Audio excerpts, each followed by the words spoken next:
losing time, I'm fading fast. I just wanna make it last. Try to let go of the past. I close my eyes, embrace the blast. Sleepless nights and headaches stack. Restlessness to hell and back. What's my purpose? What do I grab? A slippery surface, a heart attack. And sometimes you just gotta believe there's something that'll give you relief. There's something that'll have what you need, what you need. We're broken, it's tragic, we're not all elastic, but maybe there's magic, believe you could have it. And I know of sadness, the anxious and panic, the infinite vastness of all that is blackness.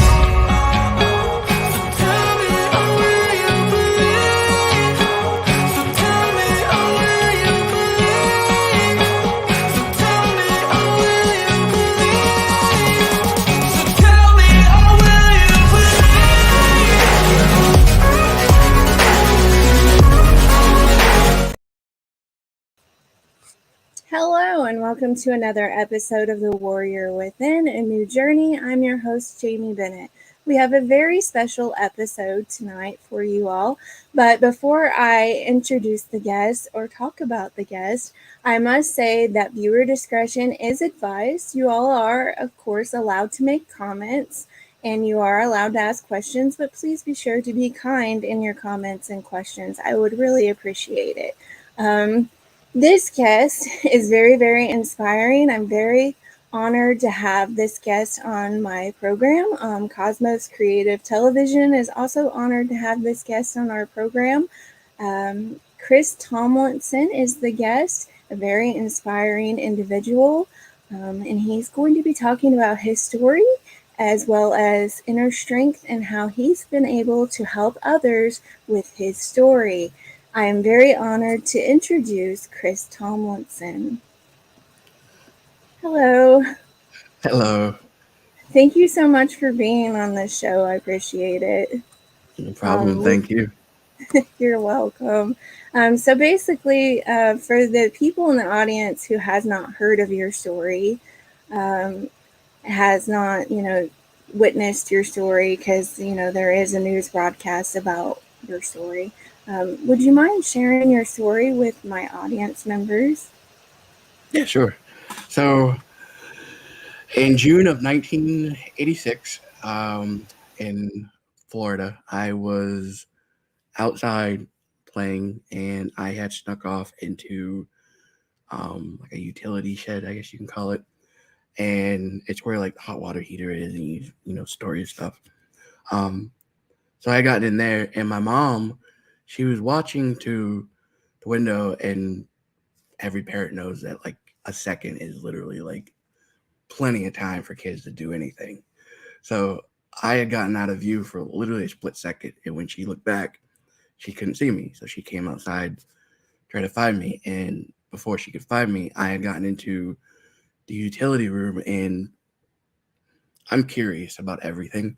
So I'm getting through everything, and I had pulled down a gasoline tank, and it didn't have any gas in it. Like, it was like one of those ones you feel like a lawnmower or something with, and it didn't have anything in it, but the fumes were in it. So when it knocked down, the thing opened up, and the fumes filled the little room, and the hot water heater in there came on, and the pilot light that's in there ignited, which caused all the fumes to ignite and engulf me in flames. My mom got to me, and took a while, but she finally got me out, because every time she pulled, she was just getting skin. And finally she got me out and got the fire out. Neighbors had called 911 and everything. And where we were, the ambulance couldn't get to us. So they had to actually land a helicopter in the college across the street from where we lived and take me in the helicopter and rush me to Tampa General, I believe it is, in Florida. And they told my family that I had a 1% chance to survive, because there was just no way. I had over 97% of my body burned with 3rd degree. Some was worse, which sometimes they call it 4th degree, which literally like down to the bone and everything. So they told my family there's no way. Just, get ready, get prepared. And The next day, I was still alive.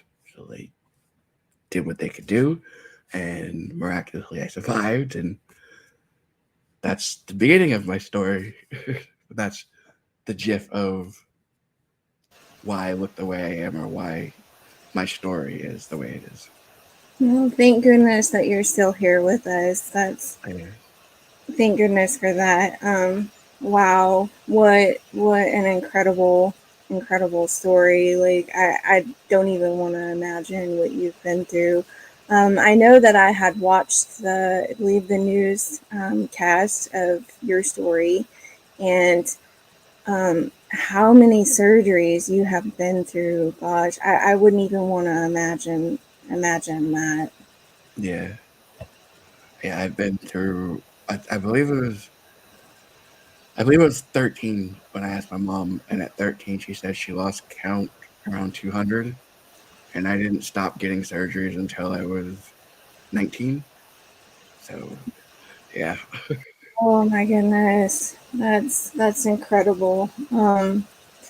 How do you gain inner strength? Like what helps you to keep pushing forward?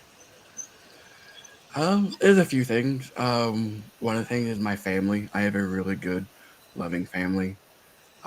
We always have each other's backs. I mean, we're not a perfect family, like no one is. So we have our issues now and then, but anytime we're always helping each other. So it's my mom was a huge part of it because she basically was my nurse when I wasn't at the hospital. I'd have to come home with bandages and stuff, and she had to learn how to do all that stuff. She had to learn, like, just in case if something looked a certain color, she had to know what to do with it, what type of bandage, what ointments, whatever. And so she had to learn to become a nurse pretty much. And she was there through every surgery, literally. As soon as my eyes opened, she was right there next to me. And she would just be there to help with everything. And my dad was a huge, like, he wasn't able to be at the hospital as much because he was working all the time trying to, supply for his family while his wife was home taking care of me. And so he was working all the time, but whenever he did, like, I'm not saying he worked 24/7. I got to see my dad, but he was more supportive of, I don't know the word, but he was an encourager, I guess you can say. So when I don't remember all this. Like, I'm remembering from, like, my parents or friends or whoever saw. And so what I was told is that when I first was burned and I had to learn how to use my hands the way they were, my mom would want to help with everything. She'd want to step in and be like, "Here, I got this," and she wouldn't do anything. And my dad was like, "You can't do that. He's got to learn how to adapt to what he has so that when we're not around, he knows how to function with us." So he was a huge encourager. Every time something would come up, he'd have my back and build my encouragement up. My mom too, but they encouraged me in different ways. So they're a huge part of it. And I have good friends, good support group. I am a man of faith, so God is big time for me. And I go, I pray a lot. So anytime something happens, I'm like, all right, you got this, God. I don't know what to do. And Yeah. it happens, it works. So, but I guess that family and God is like the biggest thing. And I know that there was a point in my life where I was very negative about everything. I let everything get to me, and I didn't even want to live. I didn't even want to breathe. I wanted to die. I tried to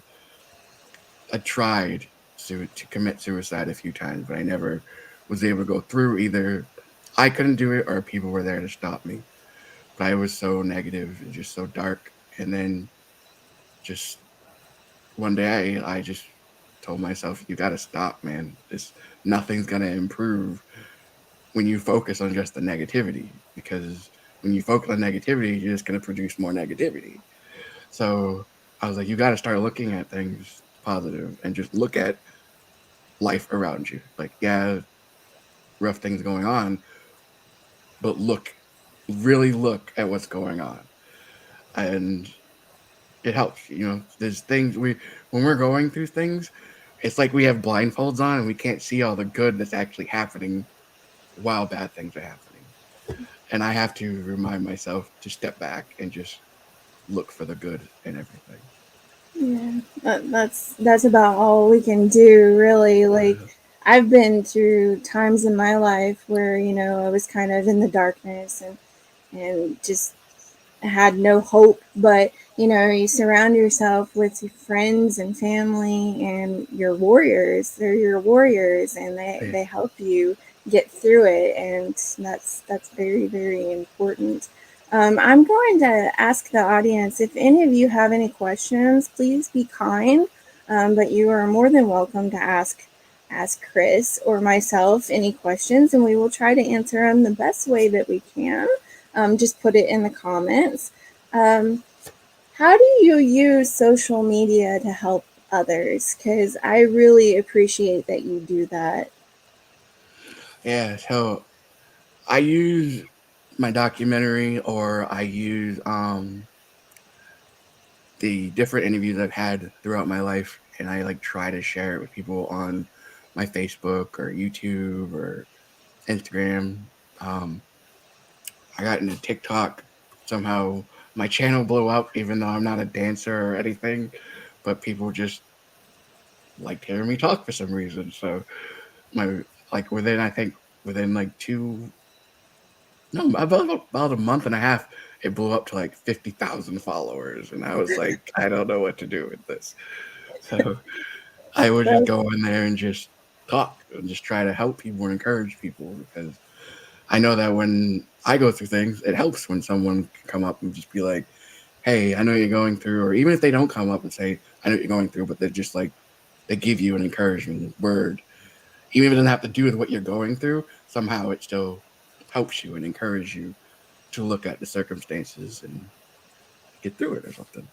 So I like to go on and just share what I've gone through in life and just share different moments in life that happen and just say, hey, this is going on, but we got through it and it strengthened us. We're stronger now. And so I use that. And recently, I'm not meaning to to to drop a thing in here, but I recently released a podcast that I started, and I had a bunch of people tell me that they enjoy listening to my voice and I should get into like audiobooks or podcasts. And I looked into audiobooks, but it was a lot of stuff you had to go through for that. And then I was like, well, maybe I could do a podcast, but I kept pushing it off. So it literally took about a year, and finally I built up the courage to do a podcast, and I released like the first episode like a week ago, and tomorrow I'll have the next episode. And I just want it to be a place where people can go to and just relax and chill and just listen to stories, and not just, I don't want it focused on me, because I want it to be, encouragement, help people. So most of my stuff I'm going to be talking about on there isn't going to be about me. It's going to be about, well, I mean, it's going to be about stories, but like I'm going to hopefully have people I can interview. So I have people lined up. So hopefully I can do all that and just have a place where people have another way of hearing my stories to help.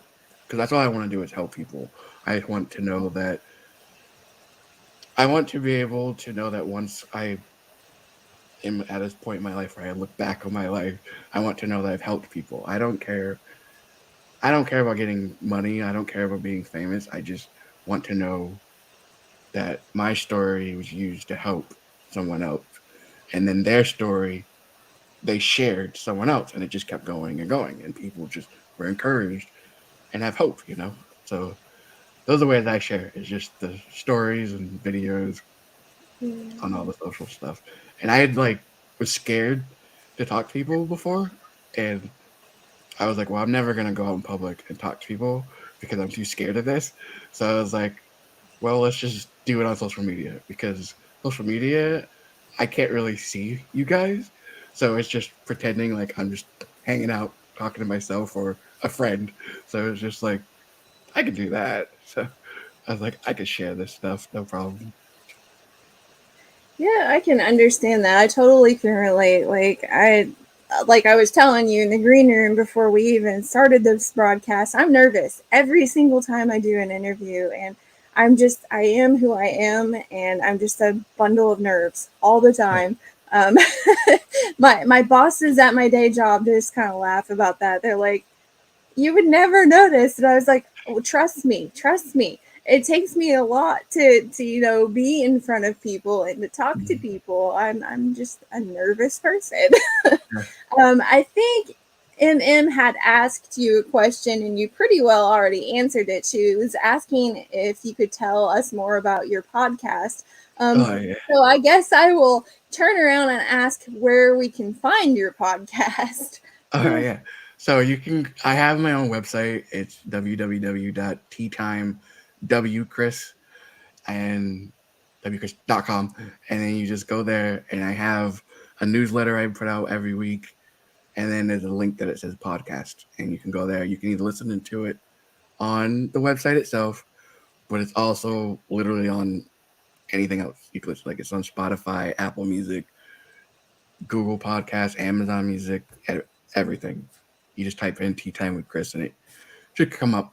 And if you just go on the website, I have a link for all those. So if you have something that you'd rather listen through, like Spotify, like I use, then you can just click right on the Spotify thing, and it opens the podcast up for you.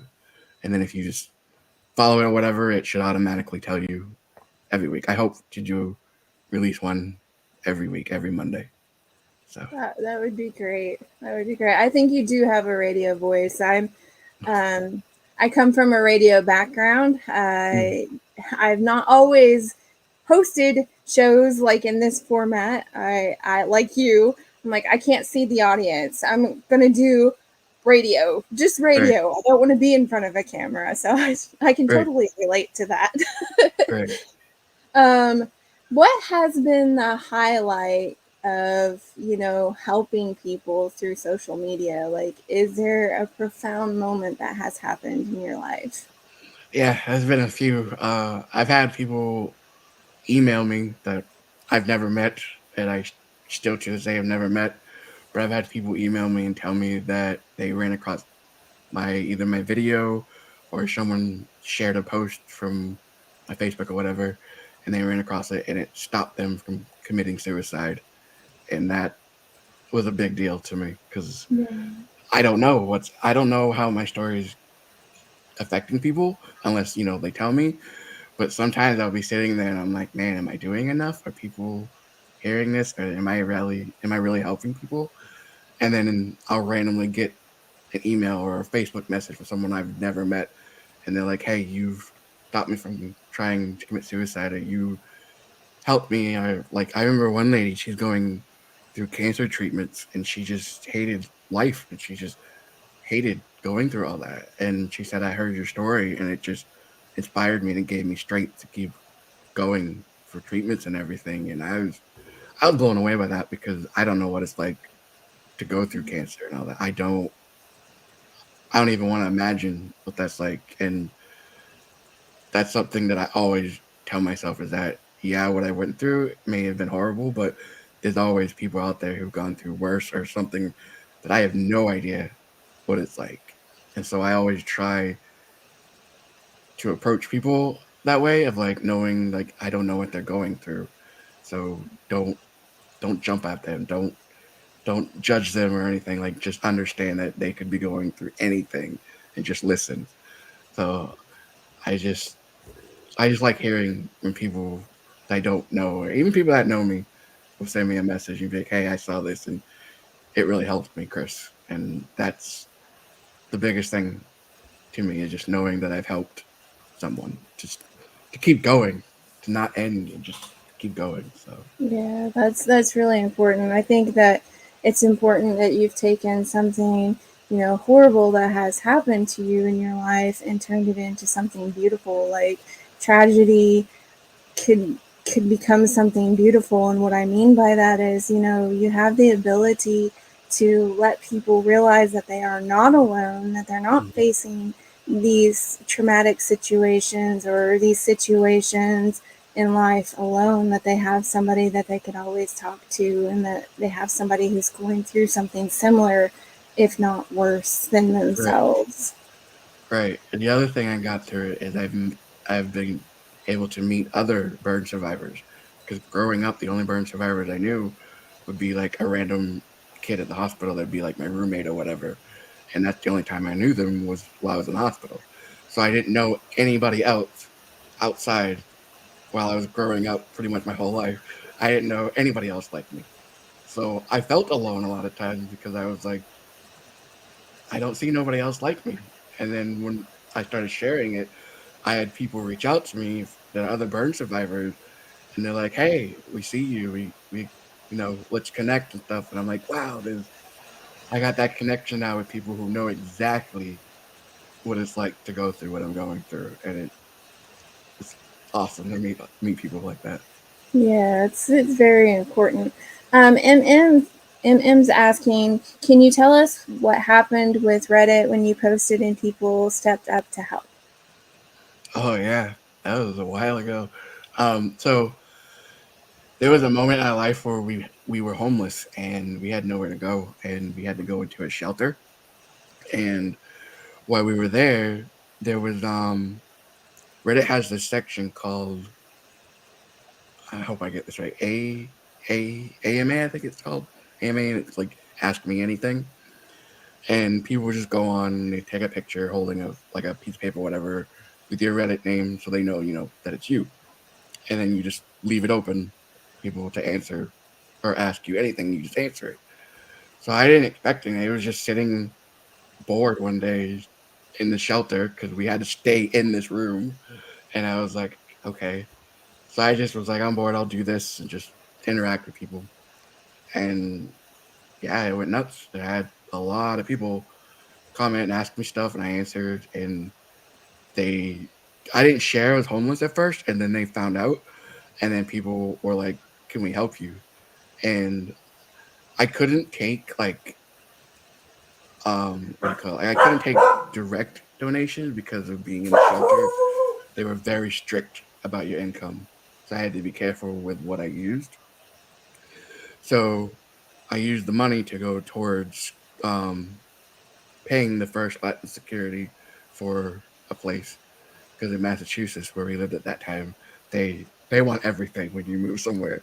So they helped with that, and then at that time I was going to therapy for my arms and stuff, and they helped pay for the gas to get back and forth, and it helped a lot because we didn't know how we were going to afford to get a place once we found one, and a bunch of people literally from all over the world just stepped up and just helped out of nowhere. And I think it got up around like 8,000 within like 2 days, and I was just like, okay, wow, this is great. That's awesome. That's wonderful that people were able to step up and help. So it shows you, the nature of people when something like that happens. Renee Yaworski is asking, do you have any advice for people struggling financially or with homelessness? I'm not sure. I know that when I was homeless, it was very, very rough because you don't know what's going to happen. You're very unsure of everything. And what got me through was my family, of course, and my faith. And I just had to make sure, just like I said before, to stay positive and know that everything's going to be okay. It's going to work out, and just look for positive and what the current situation is. Like, yeah, where we were wasn't the greatest, and we had to keep a close eye on my kids, and they couldn't go out and play or anything because it was really rough where we were. But we had close family time. We had time where we played games together. We had times where whatever. Even if you're on the street, like I can't tell you what that's like. I don't know what that's like, so I don't really have great advice for that. But just if you can, try to find a good support group. Try to find people that are going through something like that and they can help you get through it. Financially, I would suggest what helped is, for me at least, was when I needed help, was I got help from my church. I got help from other churches too. They would help with they have like different things, like different organizations set up that you can contact the church and they'll give you the organization's name, number, all that stuff, and they can help you get certain resources. Um, I know there's one friend of mine who was homeless, and I told her that, and she called, and some church, I don't know what church it was, some church actually put her up in a house and helped her get towards going into her own place. So there's that option. You can do that. You can, yeah, I don't know what the best thing, I don't know what exactly, oh, that's exactly like. And financially, I struggle financially. I think everybody does, really. But it's just do your best, man. That's all I can say. Is just do your best and just try to find something good in it in whatever you're going through. I'm sorry, that's not the best advice, but I know that. No, it's fine.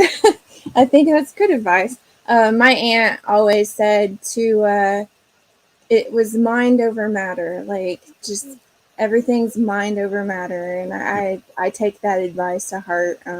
Unfortunately, my aunt had passed away not too long ago, but I always take her statement, to heart, and I'm gonna live with that for the rest of my life. Yeah, I think mind over matter is the best way to approach things. Manifest stuff.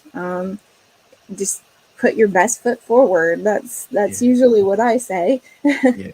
MM has another question for you. What was the best part for you and the girls when you moved into your house? Oh man, everything. Just having a house was like I was mind blown because I always never pictured myself to be in a house. I always like I'll always be in an apartment and I was like, whatever, that's done. At least there's a roof over my head.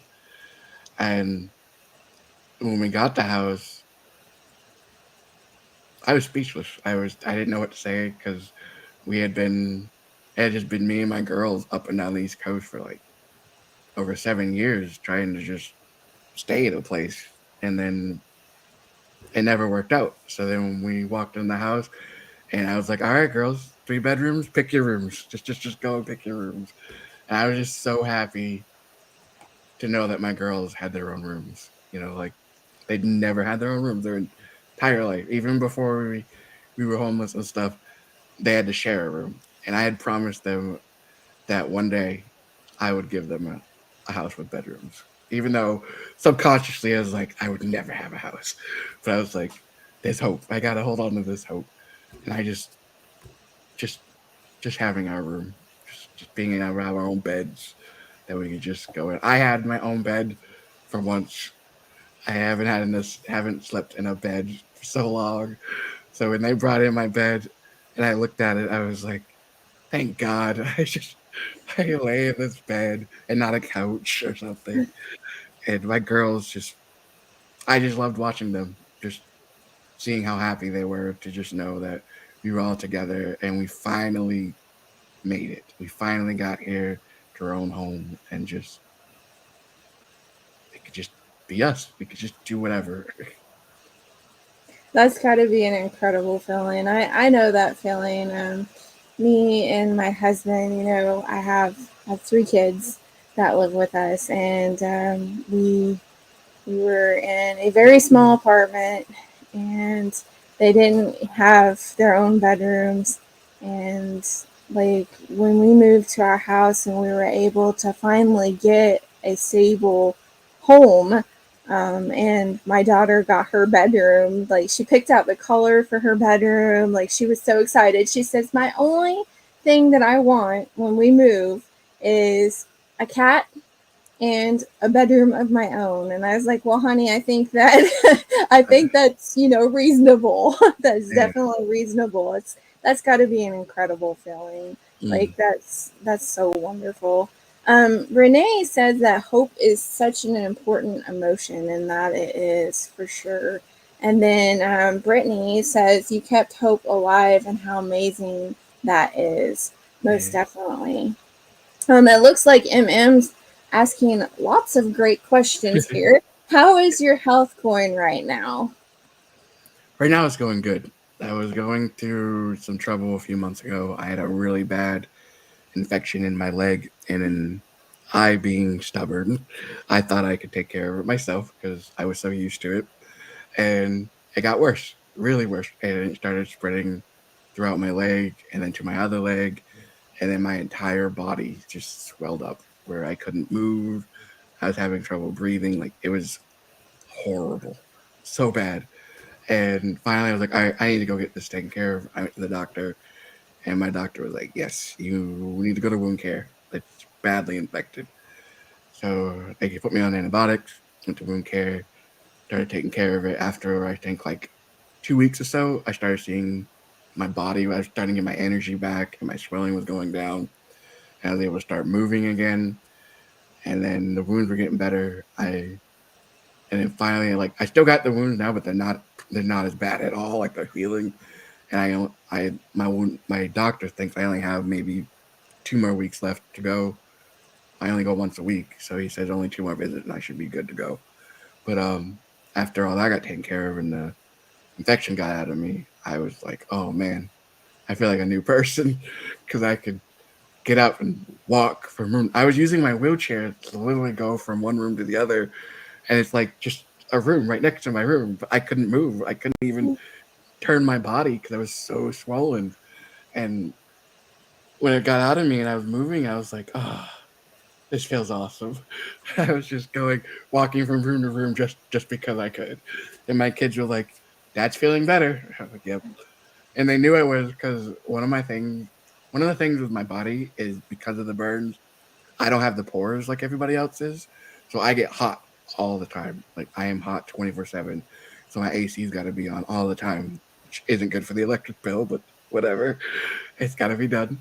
And so when I got sick, I was cold all the time. And that's how people know when I'm sick, because I get cold, because they're like, Chris is never cold. So I would have the heater on in my house, and the girls are like, it's so hot in here, Dad. What is going on? And I'm like, I don't feel good. And they knew right away something was bad. So as soon as it was gone, the AC was back on. They were freezing again. So they were like, Dad's good. So, Well, it's good that you're healing. yeah. That's good. Like I've dealt with infections, and that's definitely not any fun. That's for sure. Um, it looks like Bob had said a statement. Hello, Bob. Thank you for being here. Home ownership is so liberating and empowering, and that we can create the aesthetics of our own space without dealing with a landlord. Um, yeah, most definitely. Uh, I don't own my home. I do rent it, but I have it through Section 8, which is a godsend because I could not afford a home at all because all I get is SSI. I do have a job now that I do. Like, I work from home, but it's not enough to pay for a house. So thankfully I got Section 8, but my landlord's amazing, and like, it's pretty much like I own this house. Like, she's just like, whatever, just do what you want. And we do. And if something comes up, I call her and she sends someone out and they get it done. Like today, so they sent someone out and getting fixed. So it's awesome. I'm glad I have the landlord I have because I've had other landlords where exactly what Bob said. You don't want to deal with a landlord, and it's just like, ugh. And yeah. they don't do what you need, and they just let things go. So thankfully, the house I have, even though I don't own it, it feels like I own it because I have such a good landlord. So yeah, Oh, that's good. yeah. That's always a plus. Oh yeah, Um, I've been in those situations, and then I've also been in the situations where you feel like you can't even hang up a picture. oh yeah. And I've been in those apartments before. Definitely, you're just like oh, I sit there and you're like, I don't know where to put anything because I'll get in trouble. just leaning against the wall again. Yep. Yep. um, let's see. Mostly comments, like people aren't asking questions, but we will pop some of these really awesome comments up on the screen. And then let's see. Bob says this. Yeah, there's definitely some challenges when you're renting a place, but Oh thank yeah. goodness you have an awesome landlord. Yeah. And I get that sometimes landlords get bad renters. So I get that sometimes some landlords are just in a bad spot. So they treat everybody bad because they don't know if you're a good tenant or not. So, Yeah, so thankfully, I have a good one. that's good. It looks like Brittany has a question for you. What is your favorite thing to do with your kids? Oh man, a lot. I'm a big kid myself, so I do all kinds of stuff with them. Uh, I'm into like everything kids are pretty much, and like video games and watching cartoons and Disney shows, movies, all that stuff. But both of my kids are so different though. So both of them, I do different things with. It's like my oldest, she's into like space and science and all that stuff like I am. So we will do stuff like that. We'll do little science experiments and stuff. I used to. She hasn't had one recently. I got to get her a new one. But she used to do these little science kits I would get, making like either a volcano, or she had one where she made like the end of a toothbrush and you attach the circuitries to it and it vibrates the motor and then it moves across the table and everything. And we really connect with all the science and we really get into all that stuff. And my youngest is into video games and she can't stand science, even though when I bring up something about space, she's like, "Oh, cool. What's that having to do with?" And I tell her, she's like, "Oh, science. I don't want to hear it." But I can connect to her with video games, and she is hilarious. Like she can come up, she's quick. Like she can come up with the funniest thing instantly, and you're just left like, "Whoa, what?" And you just start laughing. You're like, "She came up with that." So we both connect with our humor because I love putting humor into everything. So we'll play games together. We'll laugh and joke all the time, and I can do that with my oldest too. She's got the humor too. So we're a very comedic family. We like to laugh all the time and just to really do silly things just to pass time and connect with each other. And that's the big thing. I want my kids to have memories that they can look back when they get older and be like, we had a blast growing up. And that's what I try to do. And but I know when to be a parent, and I know when I have to be serious, just step up and be like, hey, and be a dad or whatever. But they're good kids the majority of the time. So everything I love doing with them, all that stuff. And going on trips, I love going on road trip because I love to drive. They don't like road trips as much because they hate sitting in the car for so long, but I love doing it with them. So I love doing that and just coming up with random ideas to do things with them. So they do everything with me because it's just us. It's just us three.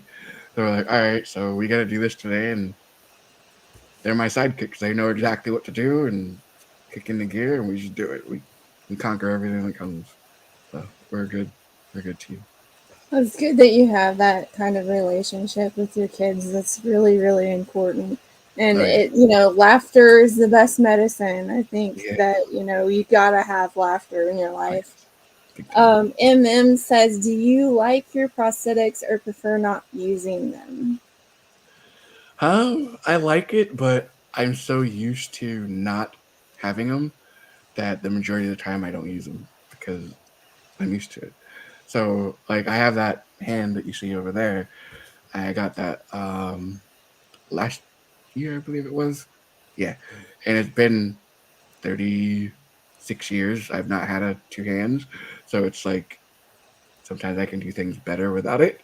So a lot of times it doesn't get used, but if I know that like if there's a bunch of bags I gotta carry, that helps because I can put it, go around the handle, close it, carry it.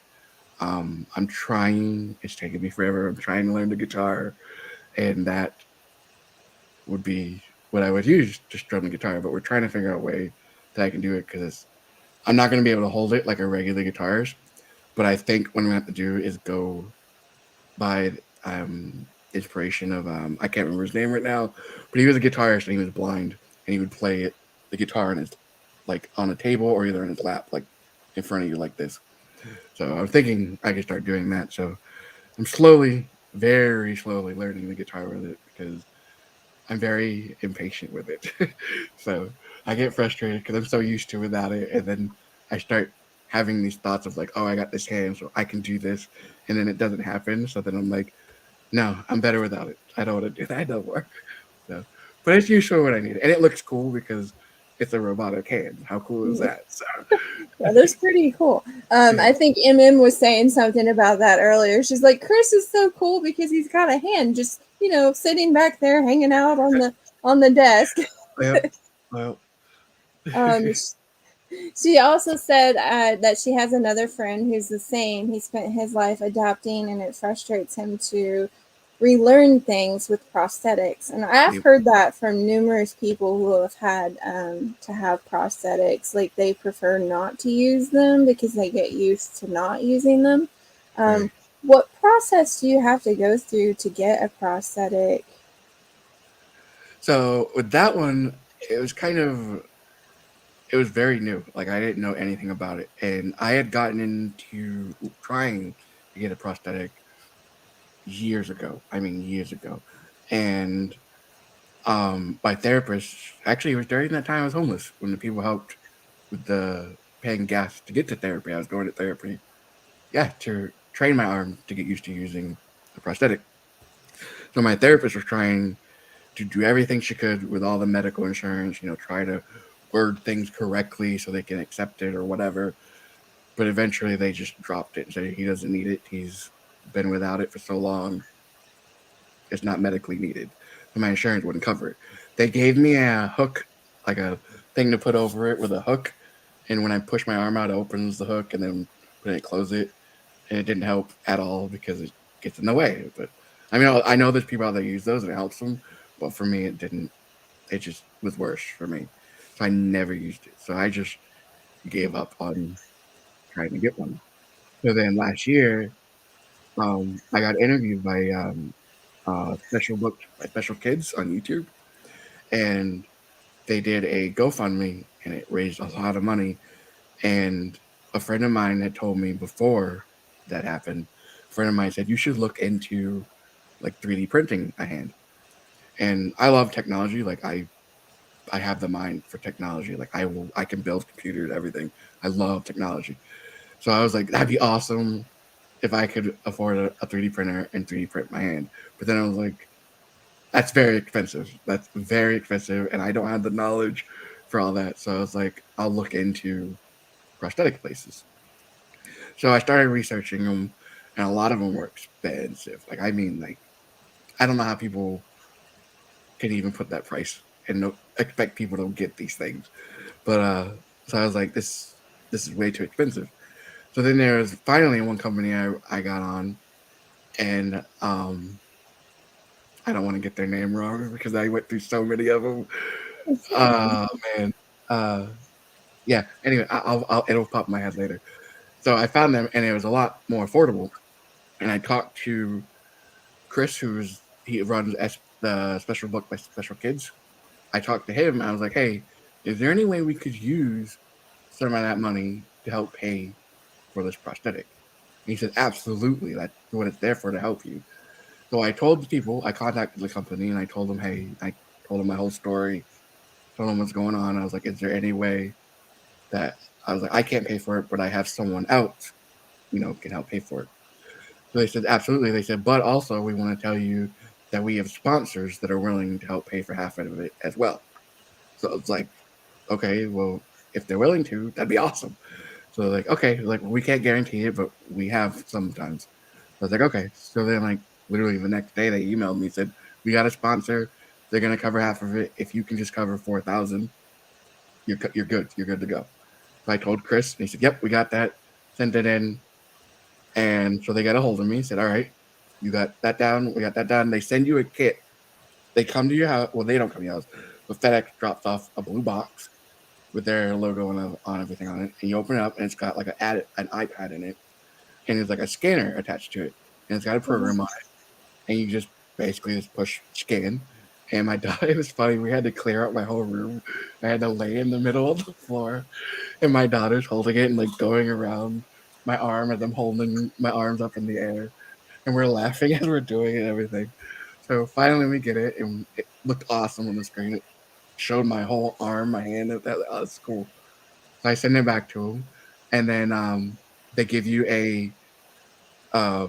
like it looks like a keychain, but it's got a whole bunch of different colors, like sample colors on it, and you pick your skin color. So I was holding up to my skin, and I'm like, I have so many different colors in my skin. How am I going to do this? So I'm like, well, this matches, but then this matches. And I'm going through all these ones. And my daughters are both helping me. They're like, maybe this one, we're going through. finally got the closest one, and you send that back, and then they're really responsive. Like as soon as they get it, they contact you. They tell you, "We got this. We're working on this." They walk you through what they're doing. They go on. A therapist, like a physical therapist, comes on, like kind of like this, like a call, and they talk to you and they go over what they have with the stuff you sent them, and they talk about what is going to happen next, and they try to prepare you for what to do at home, like like move the muscles, exercise them, get used to having something on that arm, and then eventually they send a socket in the box. They come with the same box, a blue box, and and it's so protective and they look so cool in there. It's got all these like this really fancy styrofoam with black styrofoam that covers it, and they give you 3 sockets, and I put it on my hand, test it, and finally I found the right one. You tell them which one works, send it back, and then I want to say maybe 2 or 3 weeks later that I dropped the box off and my hand was in there, and they give you a booklet in it to go through steps, and it connects through Bluetooth on your computer, and it goes online, and it connects to it, and it what's the word? It calibrates it to your fit, and then it tells you muscle movements to do, and you have to do all this stuff to get it to your fitting. It took me hours to get this thing to realize my movements, because I thought I'd have it done, and then I'd take it off and I'd put it back on and it wouldn't be in the same spot as before, and it's like, you're not wearing this, what's going on? I'm like, no, I gotta do this again. Oh, But no. I went through it. I got it working to now where I can put it on. It works right away, and it was awesome. And then you just talk to them again, and they have you do stuff on camera, and they walk you through, and that was it. And now I got that hand and can use it whenever I want to use it. It's It's got incredible. fake tattoos on it and everything. So It's incredible. for me It to is make it incredible. my own, they're like, it's your hand, make it your own. I was like, all right. Put some tattoos on it. Yes, most definitely. Decorate it a little bit. Here's a statement that MM said. She said, "Please tell me you call your prosthetic hand thing because she will love you even more." I don't have a name for it yet. No, I'll keep that in mind. Yes, most That's definitely. awesome. MM's funny. Is there anything else that you would like to mention before we wrap up the program? Nothing I can really think of. Yeah. I can't think of nothing. She says, "Well, you do have a name for your prosthetic hand now." So, No, I do. if anybody has any questions, now is the time to put them in the comments. Yeah. So I was gonna ask like the question that Brittany had asked you earlier, like what you like to do with your kids. I was gonna say, what do you do in your free time, like when you're not hanging out with your kids? I know that that's what you're doing all the time, and I that's like to. awesome. Yeah, what, no, what, when they're like at school or they have a life outside the house, like they have friends, they're teenagers, so they don't like to hang out with dad as much as they used to. But they have friends, so yeah, there's plenty of times that I'm home by myself, whatever. I like to hang out with my dog majority of the time. She's my shadow, my best friend, and I like to play video games and write poetry and stories. I come up with random story ideas just sitting there, and I'm like running this scene in my head, and I'm like, all right, we gotta write this down. Don't forget this. But I always forget it. But occasionally I get them jotted down. I like music. I love music. So music's playing 24/7. It'd be playing right now in the background, but I have it off right now, and I would just zone out. Literally, just zone out, listening to music for hours. I like to research a lot on like science and space, mostly space, because I'm obsessed with space, and I love just learning what's out there because it just blows my mind every time they find other planets and other formations and all this stuff that's out there, and I'm just like, that is amazing because it's so big that we just can't fathom it, and we just cannot fathom what happens on these planets. And when I hear about like planets raining diamonds and iron and all stuff, I'm like, that is horrifying but amazing at the same time. Like I want to see that, but I don't want to be there for that. So, but it's Exactly. just I will read stuff on science all the time, and being a tech geek, I'm always doing stuff with tech stuff. I will randomly take things apart and put them back together just to know how they work. I will re- do stuff online about it. Right now, I'm really into like all the AI stuff and creating new things with all that because it fascinates me, and trying to make friends with them before they rise. So, and then so I do all that stuff and just I try to figure out something to do. I mean, I suffer with depression, so there are times when I'm alone, it will get to me, and then I have to really force myself to, Chris, go do this, or Chris, think about this instead. Like, you don't dwell on that, man.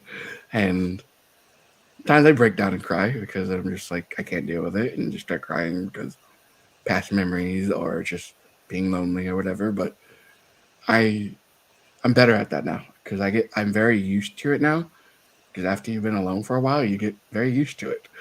And now I'm at the point where I'm like, if I did have somebody, I don't know how I would be because I'm so used to just doing my thing now that I'd have to be like, wait, you got somebody else now. So, but I'm not saying I don't want to be with somebody. I would love to find love again, but I'm not like out there looking for it because I'm like, when it happens, it happens.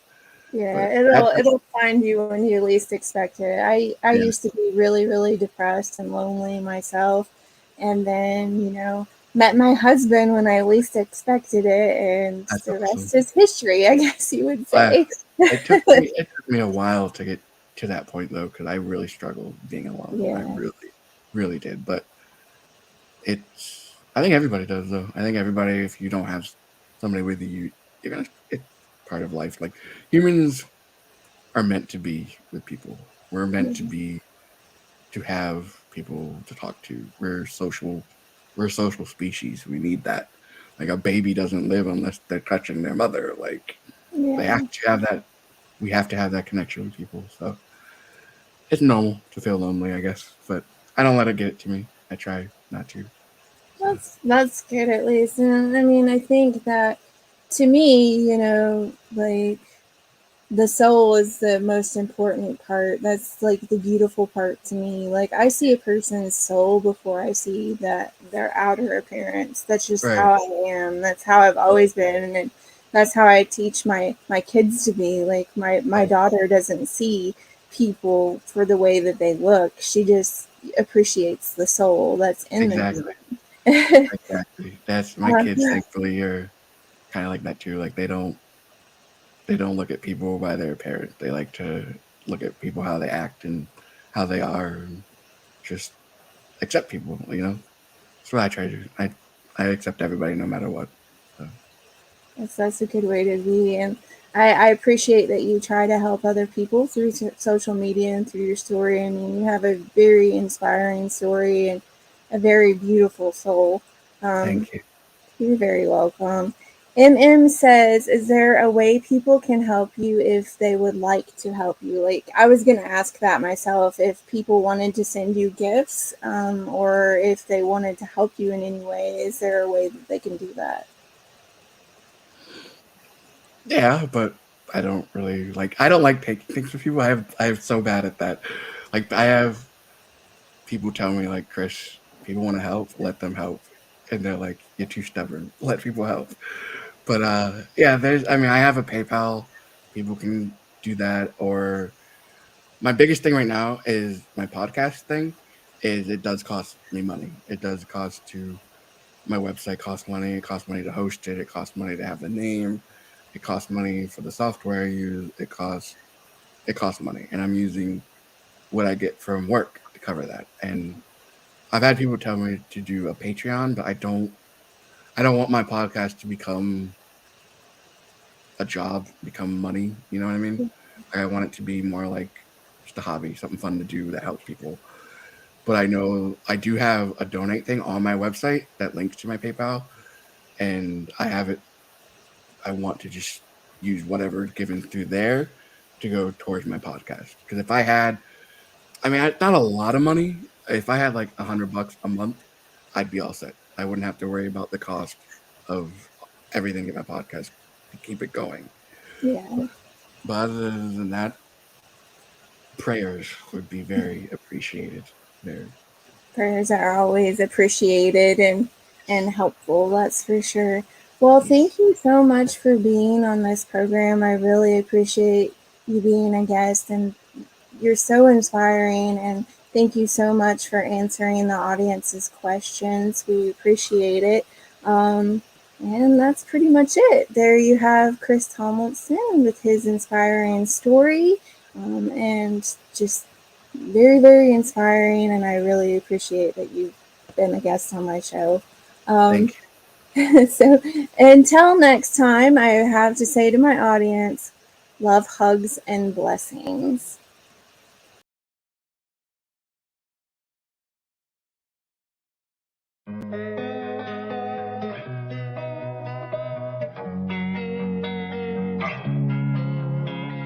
Losing time, I'm fading fast. I just wanna make it last. Try to let go of the past. I close my eyes, embrace the blast. Sleepless nights and headaches stack. Restlessness to hell and back. What's my purpose? What do I grab? A slippery surface, a heart attack. And sometimes you just gotta believe there's something that'll give you relief. There's something that'll have what you need. What you need. We're broken, it's tragic. We're not all elastic, but maybe there's magic. Believe you could have it. And I know of sadness, the anxious and panic, the infinite vastness of all that is